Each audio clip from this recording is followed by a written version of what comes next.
रसिक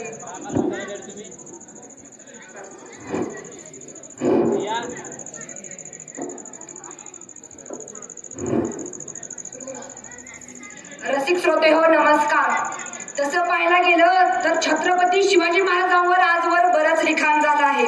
कथा, कादंबऱ्या, नाटके, गाणी, पोवाडे, इतिहास, चरित्र या सर्व गोष्टीत शिवाजी महाराजांचा काळ, त्यांचे कार्य, त्यांचे चरित्र या विषयावर खूप लिखाण झालं. चित्रपटही निघाले, व्याख्यानेही खूप झाली आणि होत आहेत. पण एवढं सर्व होऊन सुद्धा त्या राजाचे कार्य, त्या राजाचे विचार, त्या राजाचे आयुष्य कशा पद्धतीने गेलं आणि ते आपण आपल्या रोजच्या या मानवी जीवनात त्यांच्या विचारांनी चालतो का?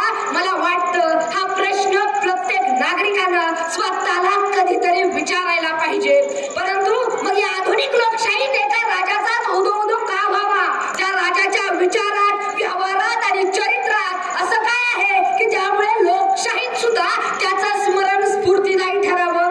शिवकालीन किंवा त्याच्या आगीमागे होऊन गेलेल्या इतर राजांपेक्षा शिवाजी महाराजांचंच असं काय वेगळेपण होतं? हे वेगळेपण समजावून घेतलं तर खऱ्या अर्थानं शिवकालाचा व शिवरायांच्या चरित्राचा नीट उलगडा खऱ्या अर्थानं व्हायला लागेल. यावरच विचारांचं मंथन घालण्यासाठी निष्पर्धक शिवतेज आप्पासाहेब भोसले व्यासपीठावर विषय मांडतोय, छत्रपती शिवराय, छत्रपती शिवाजी महाराज.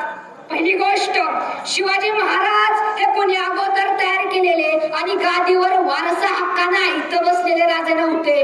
इथं मिळालेलं राज्य पुढं चालवणं सोपं असतं, परंतु स्वतःचं राज्य निर्माण करणं ही काही साधीसुधी गोष्ट नाही. महाराजांनी नेमकं तेच केलं. ते राज्य संस्थापक होते. स्वतःच्या कर्तृत्वावर राज्य निर्माण करून राजानं साऱ्या जगाला प्रेरणा दिली, राजानं साऱ्या जगाला प्रेरणा दिली. परंतु छत्रपती शिवाजी महाराजांच्या कार्याचे आणि राज्याचे इतर राज्यांच्या कार्याहून आणि राज्याहून सर्वात ठळक वेगळेपण कोणतं? राजांचे कार्य आणि राजांचे राज्य, त्या राज्यात राहणाऱ्या सर्वसामान्य माणसाला, रयतेला ते राज्य आपलं वाटत होतं. हीच ती महत्वाची गोष्ट की ज्यामुळे इतक्या संकटांशी लढत महाराजांनी स्वराज्य निर्माण केलं. खरं तर या देशात अनेक राज्यांनी विजय संपादन केलं. त्यांनी मिळवलेले यश, त्यांनी मिळवलेलं राज्य लोकांनी त्या उत्साहानं मान्य केलं नाही. त्या राजाला राजा मानलं खरं, पण ते राज्य आपलं मानलं नाही.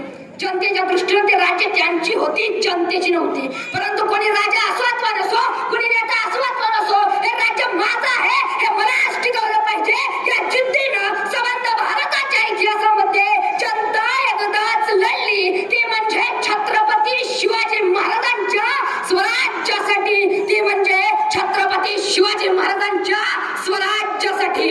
आज सुद्धा लोकशाही आहे, परंतु लोकांना हे राज्य आपलं वाटत नाही. ही सगळ्यात मोठी दुर्दैवाची गोष्ट, ही सगळ्यात मोठी दुर्दैवाची गोष्ट.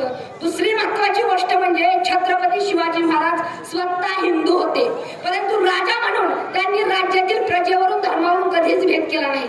हिंदूंना एक वागणूक व मुसलमानांना दुसरी वागणूक असं केलं नाही. मुसलमानांना ते वेगळ्या धर्माचे म्हणून पक्षपातीपणे वागवलं नाही. ही बाब तशी हिंदूंनी लक्षात घ्यावी, तशीच ती मुसलमानांनी सुद्धा लक्षात घ्यावी.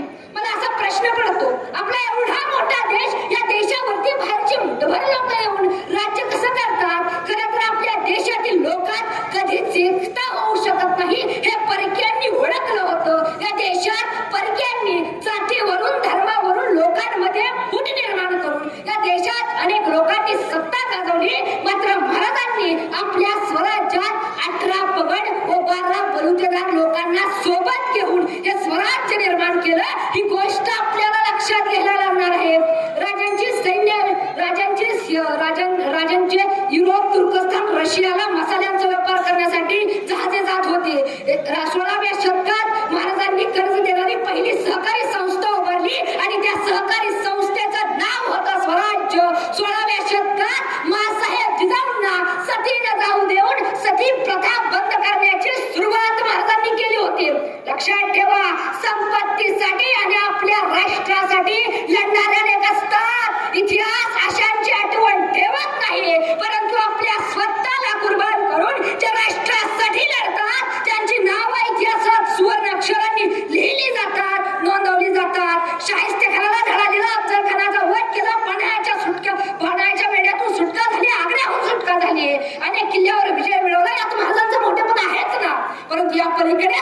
जाऊन महाराज भेटतात दिसतात तेव्हा राजा कसा